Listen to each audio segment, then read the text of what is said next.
अस्सलाम वालेकुम भाई। आप मेरे बेटे का 1.5 महीने पहला ਆਪਰੇਸ਼ਨ ਹੋਇਆ ਸੀ। ਨੱਕ ਦੇ ਵਿੱਚ ਨਾਲੀ ਲੱਗੀ, ਉਹ ਨਾ ਸਹੀ ਹੈ, ਹੁਣ ਕੁਝ ਬਿਹਤਰ ਹੋ ਗਿਆ ਵੇ। ਉਹ ਨਾਲੀ ਨਾ ਰਾਤ ਦੇ ਟਾਈਮ ਉਤਰ ਜਾਂਦੀ ਤੇ ਉਹਦੀ ਵਜ੍ਹਾ ਤੋਂ ਨਾ ਇਹਨੂੰ ਰਾਤ ਨੂੰ ਖੂਨ ਤੇ ਰੇਸ਼ਾ ਨਾ ਜੰਮ ਜਾਂਦਾ ਵੀ ਅੰਦਰ। ਡਾਕਟਰਾਂ ਨੇ ਕਿਹਾ ਤੁਸੀਂ ਇਹਨੂੰ ਦਵਾਈਆਂ ਨਾ ਦਿਓ ਤੇ ਨਾਲੇ ਨਾ ਇਹਨੂੰ ਚੈੱਕ ਕਰਾ ਕੇ ਲੈ ਕੇ ਆਵੋ ਚੈੱਕ ਕਰਨ ਵਾਸਤੇ। 3 ਮਹੀਨੇ ਇਹਨੂੰ ਦਵਾਈ ਖਵਾਉਣੀ ਹੈ ਤੇ 3 ਮਹੀਨਿਆਂ ਬਾਅਦ ਉਹਨਾਂ ਨੂੰ ਫਿਰ ਦੁਬਾਰਾ ਨਾਲੀ ਕੱਢ ਕੇ ਫਿਰ ਦੁਬਾਰਾ ਆਪਰੇਸ਼ਨ ਕਰਨਾ ਵੇ। ਕੁਛ ਦਿਨ ਹੋ ਗਏ ਰਹਿੰਦੀ ਨਾ ਦਵਾਈ ਖਤਮ ਹੋ ਗਈ ਤੇ ਤੁਹਾਡੀ ਮਿਹਰਬਾਨੀ ਤੁਸੀਂ ਨਾ ਮੇਰੀ ਥੋੜੀ ਜਿਹੀ ਮਦਦ ਕਰ ਦਿਓ। ਆ ਬੱਚੇ ਦੀਆਂ ਦਵਾਈਆਂ ਲਿਆਉਣੀਆਂ ਤੇ ਇੱਕ ਇਹਨੂੰ ਚੈੱਕ ਕਰਾਉਣਾ ਮੈਂ ਭਾਈ। ਪਹਿਲਾਂ ਇਹਦੇ ਹੋਂਠ ਦਾ ਤੇ ਨੱਕ ਦਾ ਆਪਰੇਸ਼ਨ ਹੋਇਆ ਸੀ, ਹੁਣ 1.5 ਮਹੀਨੇ ਬਾਅਦ ਉਹਨਾਂ ਨੇ ਤਾਲੂ ਦਾ ਆਪਰੇਸ਼ਨ ਕਰਨਾ ਹੋਵੇ। ਭਾਈ ਇਹ ਤੁਹਾਡੀ ਤਰਫੋਂ ਮੈਨੂੰ 4000 ਰੁਪਇਆ ਮਿਲਿਆ ਸ਼ਵੇਰ ਦੀਆਂ ਦਵਾਈਆਂ ਵਾਸਤੇ, ਇਹਦੇ ਚੈੱਕਅਪ ਵਾਸਤੇ।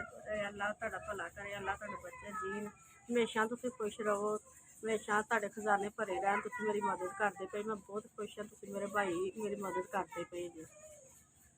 ਇਹ ਤੁਹਾਡੀ ਤਰਫੋਂ ਮੈਨੂੰ 4000 ਰੁਪਇਆ ਮਿਲਿਆ ਤੇ ਤੁਸੀਂ ਮੇਰਾ ਸਾਥ ਬਹੁਤ ਦੇ ਰਹੇ ਜੀ। ਮੈਂ ਅੱਗੋਂ ਵੀ ਤੁਸੀਂ ਮੇਰਾ ਸਾਥ ਦੇਣਾ। ਅੱਲਾ ਤੁਹਾਨੂੰ ਖੁਸ਼ ਰੱਖੇ, ਤੁਹਾਨੂੰ ਬਾਦ ਰੱਖੇ, ਹਮੇਸ਼ਾ ਤੁਹਾਨੂੰ ਮੈਂ ਦੁਆਵਾਂ ਦਿੰਦੀ ਹਾਂ।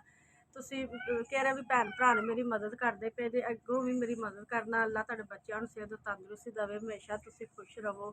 ਅੱਲਾ ਤੁਹਾਡੇ ਕਾਰੋਬਾਰ 'ਚ ਬਰਕਤ ਪਾਵੇ ਭਾਈ।